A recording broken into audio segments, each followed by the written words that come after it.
გამარჯობა, მე ვარ ოლიკო ცისკარიშვილი, ეს კი ლიტერატურული გადაცემა სანიშნია. ჩვენთან სტუდიაში სტუმრად იმყოფება მწერალი დავით ხაროთიშვილი. გამარჯობა, დავით. მოგესალმებით, მადლობა პირველ რიგში მოწვევისთვის, მივესალმებით ჩვენს მაყურებლებს და წარმატებას ვუსურვებ ამ გადაცემას, შესანიშნავ გადაცემას, რაც დღევანდელ რეალობაში ძალიან აკლია და ძალიან დიდი სიახლე იქნება ჩვენი ზოგადად საზოგადოებისთვის. ძალიან დიდი მადლობა. მოდი დავიწყოთ ბავშვობიდან, იმიტომ რომ ეს გადაცემა ცდილობს კავშირი დაამყაროს მწერალსა, მკითხველსა და წიგნს შორის. მოდი დავიწყოთ ბავშვობიდან. როგორი ბავშვი იყო დავითი? დავითი იყო ცელქი ბავშვი. რავი, ალბათ როგორც ყველა უყვარდა თამაში, განსაკუთრებით ფეხბურთის, ის დღეები ისე გადიოდა, რომ დილიდან საღამომდე სულ სტადიონზე ვიყავი, ალბათ. ფეხბურთელობას ოცნებობდი? კი, ჩემი ოცნება იყო ფეხბურთელი ყოფილიყო, თუმცა ყველაფერი ისე არ გამოდის ხოლმე, თან მით უმეტეს იმ 90-იანი წლების რეალობაში ბევრი ოცნებად ვერ რჩებოდა, ასეთი არ იყო შესაძლებლობა იმდენი. ფეხბურთელობა არ გამოვიდა და მეორე რაც ყველაზე მეტად მიყვარდა, ეს იყო წიგნების კითხვა. წერა ბავშვობიდანვე არ დამიწყდა, უფრო კითხულობდი თავისუფალ დროს, ძირითადად ან ფეხბურთი იყო ჩემთვის, ან წიგნი და ალბათ ამ წიგნის სიყვარულმა მოიტანა მერე და მერე უკვე რომ გადავწყვიტე მე თვითონაც ხელში ამეღო კალამი და ჩემი ნაწარმოებები შემექმნა. როგორც ვიცი, პროფესიით ხარ იურისტი. დიახ. თანამედროვე საქართველოში ძალიან ძნელია იყო მხოლოდ მწერალი. შენ რას აკეთებ გარდა იმისა, რომ მწერალი ხარ? გარდა იმისა, რომ მწერალი ვარ, ასევე ვარ მუშაობ გამომცემლობაში, ჩემი გამომცემლობაში, რომელთანაც ასევე ვარ სხვა ავტორი, ორი წიგნით, ასევე ვარ შემოქმედებითი მენეჯერი და ვეხმარები სხვა ავტორებს, რომ თავიანთი შემოქმედება მიიტანონ კითხვის წინაშე. ასევე ვმუშაობ სკოლაში, ვასწავლი სამოქალაქო განათლებას ჩვენს მომავალ თაობას. როგორც ვიცი, რეგიონში ასწავლი. დიახ, თეთრი წყაროში, პირველ სკოლაში ვარ მასწავლებლად. შენი პირველი წიგნი იყო სიცოცხლის ამბავი, საკმაოდ ხელწანიანი წიგნია. 800 გვერდზე მეტია, როგორც მახსოვს. აი რა იყო შენი სიცოცხლის ამბავის ინსპირაცია? ჩემი სიცოცხლის ამბავის ინსპირაცია იყო ალბათ დაგროვილი ყველაფერი ის დაახლოებით 25-26 წლის ვიყავი, როდესაც ამაზე მუშაობა დავიწყე და იქამდე დაგროვილი ჩემი ცხოვრებისეული გამოცდილება თუ რაიმეზე სალაპარაკო მქონდა, თუ რაიმეზე დაკავშირებით პროტესტი გამაჩნდა, ყველაფერი ამ ერთ წიგნში მოვაქციე. ალბათ უფრო პატარა გამოვიდოდა, ცოტა მოკლე დროში რომ დამესრულებინა, მაგრამ რადგან ასე ვერ ვახერხებდი და უფრო საფიქრელად უფრო მქონდა დრო ვიდრე დასაჯდომად და საწერად, უფრო დიდი ხელტანიანი გამოვიდა და უფრო თემატურად მოცულობითი შედგა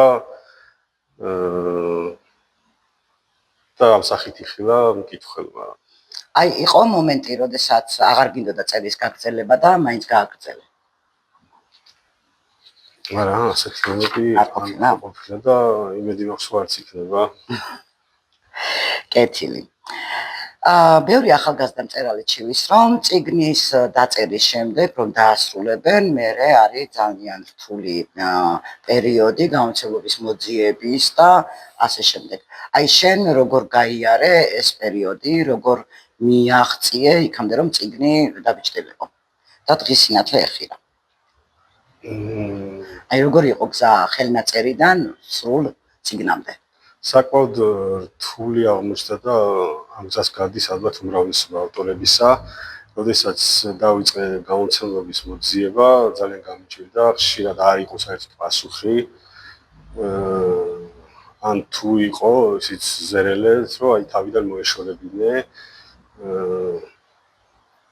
არ იღებს დღევანდელი საგამომცემლო ბაზარი ახალ უცნობ ავტორებს და ვუჩვენიათ რომ ისევ ნაცნობი გაპიარებული სახელოვანი ავტორები გამოსცენ. და საკმაოდ გამიჭირდა მეც დაახლოებით წერა რომ ან ნაწარმოების წერა რომ დავასრულე დაახლოებით 1 წლის მერე შემიძლია რომ გამომეცა და ეს ამაში დამეხმარა ჩემი გამომცემლობა რომლისგანაც განსხვავებით სხვა გამომცემლობებისგან მივიღე პასუხი დაინტერესდნენ ჩემი წიგნით თავიანთი შეფასებაც გამაცნეს და შემდეგ უკვე დავიწყეთ გამოსაცემად მუშაობა რაც კიდევ უფრო საინტერესო პროცესი აღმოჩნდა ჩემთვის. აი მუშაობა ახსენე და ყველა რედაქტორი კიდევს ხელს და გარკვეულწილად ერევა ხოლმე ტექსტში. აი შენი ტექსტი, როდესაც უხეშად ვიტყვი დაჩეხა რედაქტორმა, რა შეგრძნება იყო?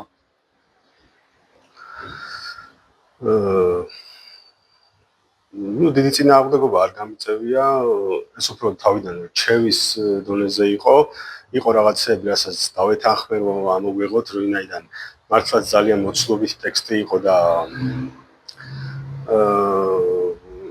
დიდი ტექსტების კითხვა არ არის მომგებიანი დღევანდელი ხანმეც უკვე რომ გავერკვიე და გავეცანი ბაზარს არ არის მომგებიანი წიგნისთვის რომ იყოს მოთხოვნადი და გაყიდვადი თუმცა მაშინ ეს ყველაფერი არ ვიცოდი მაშინ მომართული ვიყავი ჩემ მოქმედებას რამე არ დაკლებოდა იმ ნაწარმოებს რაიმე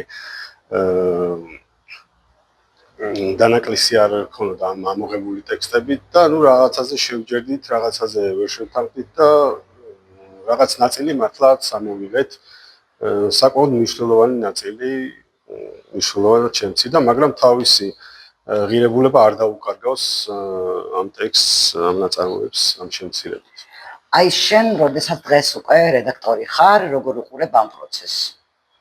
რედაქტორობის პროცესს. რედაქტორობის პროცესი საკმაოდ საინტერესოა, მით უმეტეს ისეთი ადამიანებს, ვისაც კითხვა უყვარს, რადგან ამ დროს ერთ-ერთი პირველი წამკითხველია, ასე რომ ვთქვათ, რედაქტორი და იღებს ამ ნაწარმოების შექმნაში მონაწილეობას, რაღაცას ურჩევს ავტორს მართალია ავტორები ცოტა პრეტენზიულები არიან და არ უნდათ რაიმე დააკლონ თავიანთ ნაწარმოებს და იმ სახით შემოგთავაზონ როგორაც თვითონ შექმნეს, მაგრამ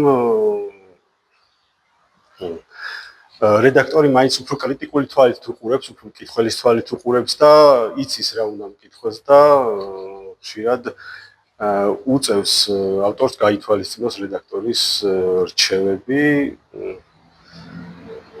და ამ სამუშაო პროცესმა უფრო მომხიბლა და ამიტომაც დავრჩი ზოგადად გამომცემლობაში სამუშაოდ რომ საინტერესო იყო ჩემთვის წიგნებზე მუშაობა სხვის ტექსტების კითხვა მათი დამუშავება და ზოგადად წიგნებთან ურთიერთობა და წიგნების შექმნაში მონაწილეობის მიღება იყო ჩემთვის ძალიან საინტერესო. აი რედაქტორმა რომ გამომცემელმა რომ შემოგთავაზა რედაქტორობა, პირველი შენი შეგრძნება რა იყო? თავიდან დავიბენი, არ ვიყავი მაშინ თავდაჯერებული რომ შემეძლო სხვის რედაქტორი ყოფილიყავი. და თავიდან გამიჭირდა პირდაპირ ვიტყვი, შეცდომებიც იყო ჩემგან, მაგრამ უფრო და უფრო დაიხვეწა ჩემი შრომის ხარისხი და ეხლა უკვე აღარ მიჭირს იმდენად და უფრო თავდაჯერებულად ვგრძნობ თავს, რომ ვიმუშაოს მის ტექსტებზე. არის ისეთი ტექსტი, რომელზეც უარი გითქვამს, რედაქტორობაზე უარი გითქვამს? არ მახსენდება, შეიძლება იყოს.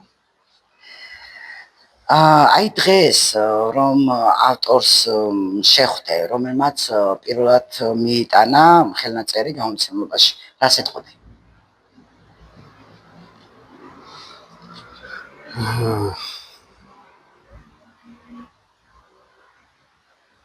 ვეტყოდი რომ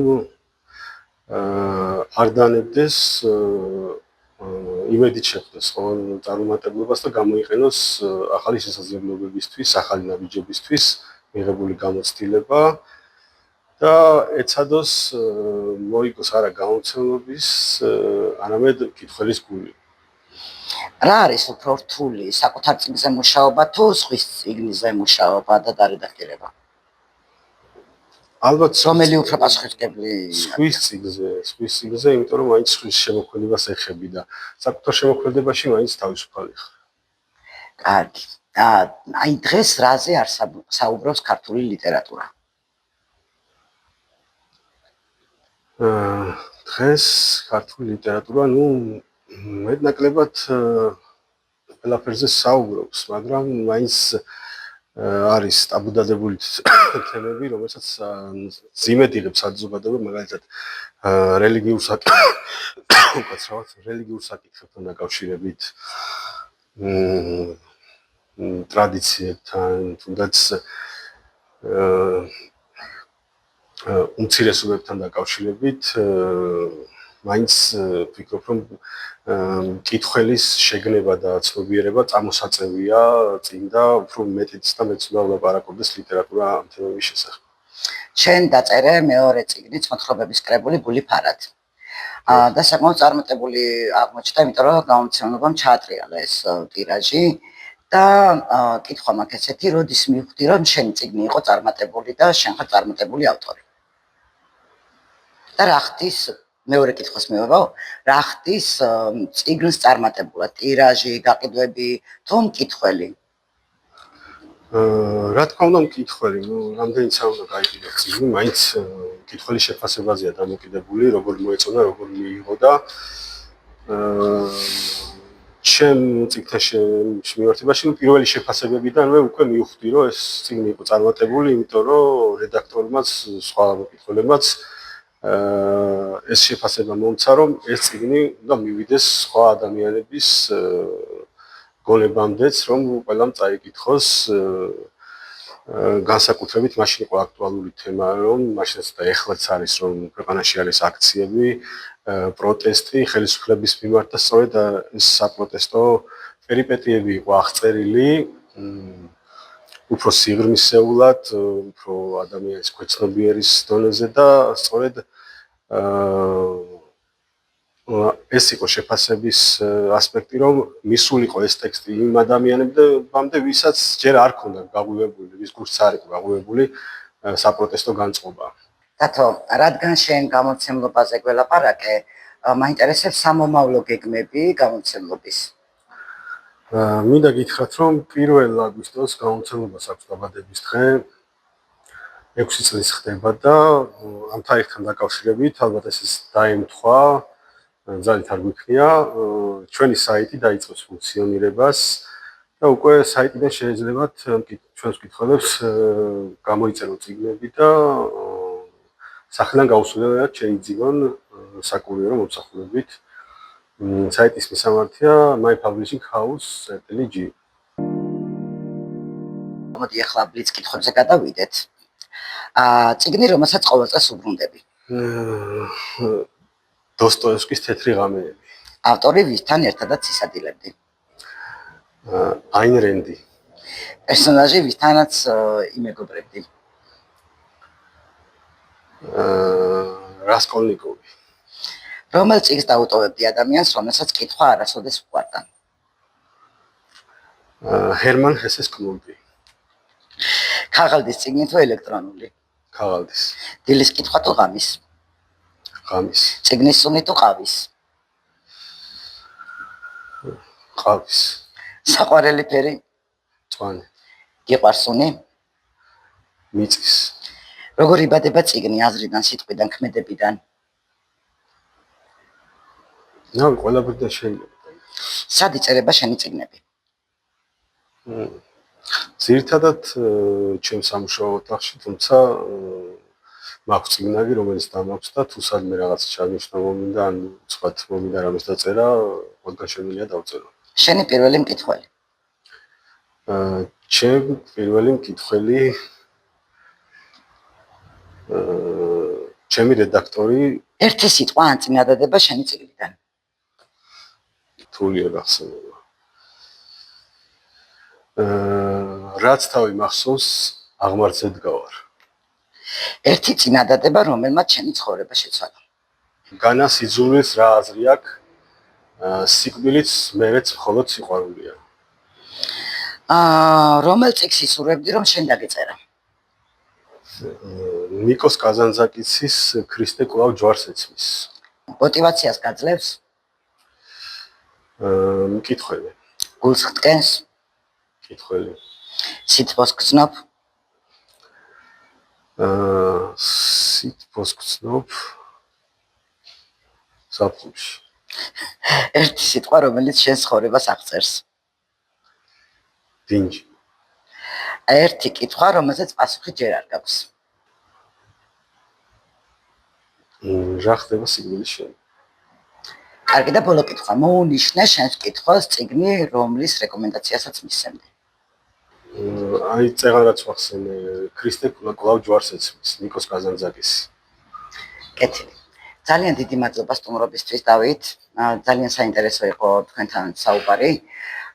შეგახსენებთ, რომ ეთერში იყო გადაცემა სანიშნე და შეგახსენებთ, რომ ჩვენ ახალ სიცოცხლეს ვაძლევთ გადაყრილ წიგნებს. თუ თქვენ აღარ გჭირდებათ წიგნები, მოგვიტანეთ ჩვენ და ჩვენ მას მივცემთ ახალ სიცოცხლეს. მადლობა რომ